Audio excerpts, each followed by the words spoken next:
How do you use storytelling to make a sale? How do you use all this to double your projects? Do stick around till the very end to hear about 5 very critical things that you can do to increase your business twofold. This is based on a bunch of different things I've done over the years and my experience on hustling over so many side gigs across a decade. Hello and welcome to this episode of Design Hustle, where we'll talk about how you can scale your business and make an even larger impact.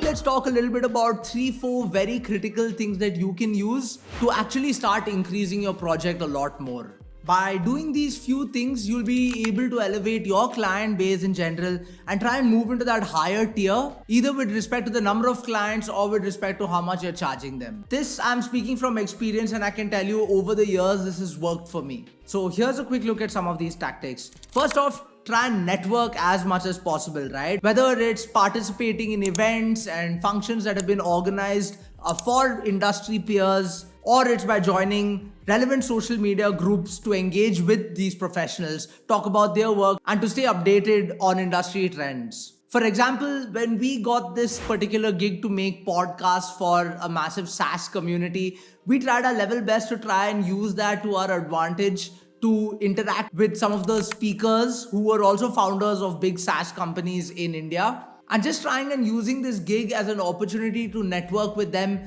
meant that, we are potentially opening doors for ourselves to collaborate with other founders on other opportunities, or just in general being on the minds of other people just in case an opportunity does come our way. So try and network as much as possible, events or through gigs or through your peers, colleagues, whatever it may be. Just keep that scene going on as much as possible for yourself so people know about you, they have you on their mind. Next, of course, is to showcase your finest projects, right? Try and update your portfolio, how much of a pain it is. As soon as a particular project is done, make sure that you spend that extra day, make a portfolio page out of it, whether it's for your Behance portfolio or your website, wherever it may be. Like I've talked about time and again, not just in this video, but in a bunch of videos in the past as well, it becomes very important to make these portfolio pages so that you can show the diverse range of work that you have done and your approach to a particular project, and also gives a very clear representation of your services in general.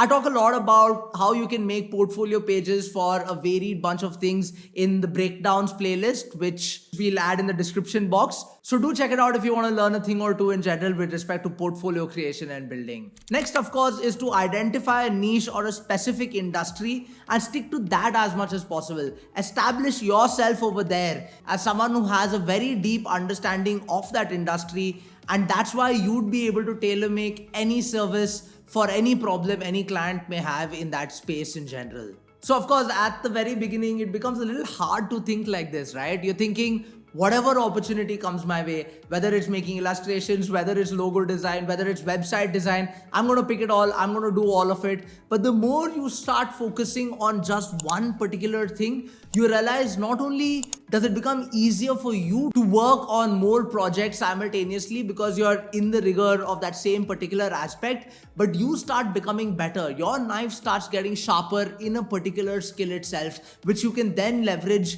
to your advantage, not only to charge higher, but also take more gigs on your plate, right? And I'm talking about doing a very random set of freelance gigs across the 8-10 years, right? For some of them, I've made illustrations like 8-10 different styles of balloon artworks, for example. From there, I've also made a website design. And what worked for me there was that I got a lot of exposure to different things. And I did end up bungling a few of them because I realized I wasn't at all an expert at a bunch of them in general.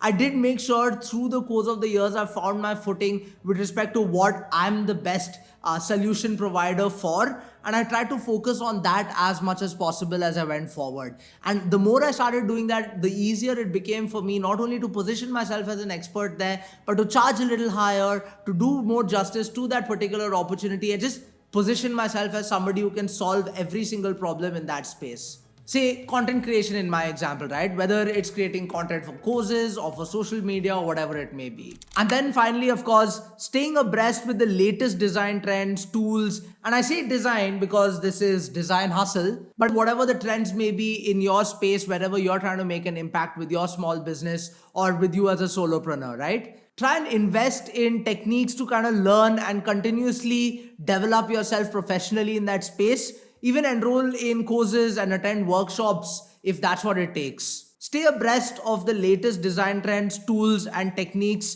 by investing in continuous professional development. By and large, one of the most critical ways by which you can become better and better at what you do is by continuously learning. And the more you give yourself an opportunity to do that and actually upskill yourself, the better are your chances to become that actual expert in this space. Personally, the full-time job that I'm doing, for example, 10 years I've been in a single company and everybody asks me why and how I'm still stuck in one space. And the primary reason for that is, even though it's been 10 years, not 6 months have gone by when I've not done something new, when I've not learned something new. And the more I end up learning new things, the more I start getting exposure to a bunch of varied things in business in general. I not only start realizing what I'm a true expert at, but I start becoming better at a bunch of other things that I need to actually integrate in the whole ecosystem, right? So whatever that opportunity is for you to learn more, whether it's your full-time job and you're able to make some time on the side for your hustle, or it's a course, or you have other avenues via which you can pick things up for yourself, keep doing that as much as possible and try and make sure that you start becoming better and better at what you do by picking up new skills. A quick note here, by the way. So with all the things that we've done over the years, I thought it'd be nice if I could kind of package all of that in a tiny course and share with you across 8 to 10 hours everything you need to know to become a kick-ass freelancer, right? The link for which is in the description box. I'd recommend checking it out. I have a feeling you'll learn so many new things out of it that will not only help you get more high-ticket clients, but also teach you a thing or two about personal branding, content creation, and just generally how you can excel in a space like this as a solopreneur. Bonus tip before we call this to an end: prioritize exceptional customer service to build lasting relationships with your clients. At the end of the day, it's always easier to have a set of clients working with you for long term than constantly looking for new clients for short term opportunities. So try and work on that as much as possible. I hope you found this video useful. If you did, don't forget to like, share, and subscribe. Peace out. I'll see you in the next one.